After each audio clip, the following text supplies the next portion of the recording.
สบายตอนสาวทุกคนมื้อนี้จอยสิพามาเบิกบรรยากาศตอนสาวอยู่บ้านจอยดาคือน้ำหมอกหลายแห่งเดือนเมษามีน้ำหมอกทุกคนบ้านทุกคนเป็นจังไหนในช่วงนี้อากาศก็คืออยู่บ้านจอยบอตอนสาวตื่นสาวมันยังมีน้ำหมอกอยู่เลยขณะว่าเป็นเดือนเมษาทุกคนตอนเช้านี่อากาศก็เริ่มร้อนจักหน่อยนึงแต่ว่าตอนกลางคืนนี่อากาศหนาวเด้ออยู่บ้านจอยกลางคืนนี่ตอนต้องนอนห่มผ้า2 ตัวหรือว่าบางมื้อก็ห่มตัวเดียวคันบ่ห่มผ้านอนบ่หลับเพราะว่ามันหนาวขณะว่าเดือนเมษายังมีน้ำหมอกหลายจากสี่ทุกคนเพราะย้ำหนาวแห้งซ้ำว่าคืออย่างที่ย้ำช่วงฤดูหนาวที่ผ่านมาแหละพอ11 โมง 12 โมงยังบ่มีแดด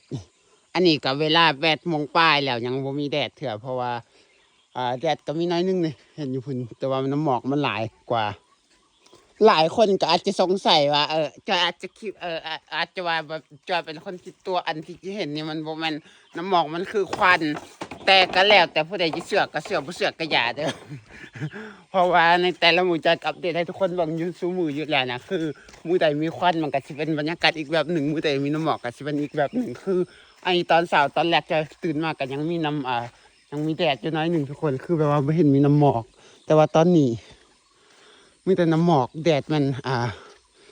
น้ำหมอกกำลังลงนะแดดญี่ปุ่น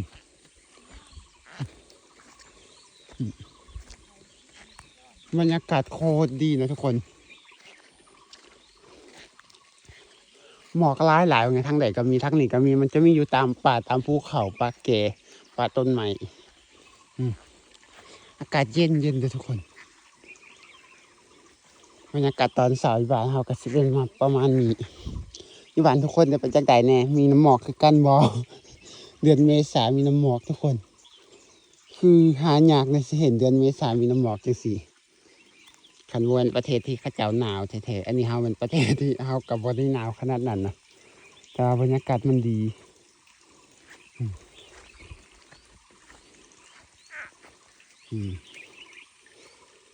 อันนี้มันบรรยากาศตอนเสาร์เลยทุกคน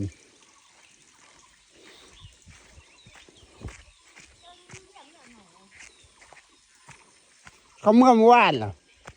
เขาเมื่อความลายคนมัวเขาไม่ข้ามไม่อ่นเขามาหาม้วนเขามาหาหนอเขาน้ำหมอกลายแจะ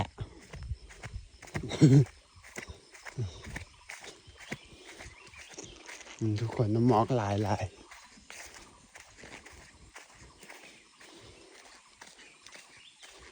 อันนี้มันอ้อมเถียงนาเด้อทุกคน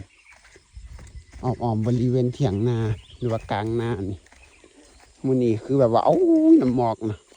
หลายมื้อแล้วไปเห็นน้ำหมอกทุกคนมื้อนี้แล้วมีน้ำหมอกเสยมีแถมมีหวานมีหลายโคตรหนาเลยตอนนี้น้ำหมอก คันอยู่บ้านจะมีภูเขาสูงน่าจะมีทะเลหมอกทุกคนแต่บ้านจะบ่มีภูเขาสูงไงคันนี้ภูเขาสูงเนี่ยเขาแลบางเจนทะเลหมอกโคตรจะงามเลยแหละแต่ว่าเสียดายมันบ่มีภูเขาสูงแบบบ่มีผาให้เอาขึ้นชมวิวตอนเช้าตื่นเช้ามาคันว่ายามหนาวก็เช่นแบบนี้เช่นกันคือจะเห็นแต่น้ำหมอกอย่างนี้แหละจะไม่เห็นว่ามีทะเลหมอกเพราะว่ามันพื้นที่มันบ่ได้แม่นพื้นที่สูงนะทุกคนก็เลยบ่ค่อยเห็นทะเลหมอกนี่นะแต่ว่าคันใจขี่รถไปทางเหนือทางนี้ขี่รถไปประมาณ20 นาทีก็จะเห็นแล้วเพราะว่าทางนี้สูงแล้วก็จะเห็นทะเลหมอกตอนเช้าสำหรับคลิปนี้ขอจบสำนีเลยทุกคนวันละก็บาย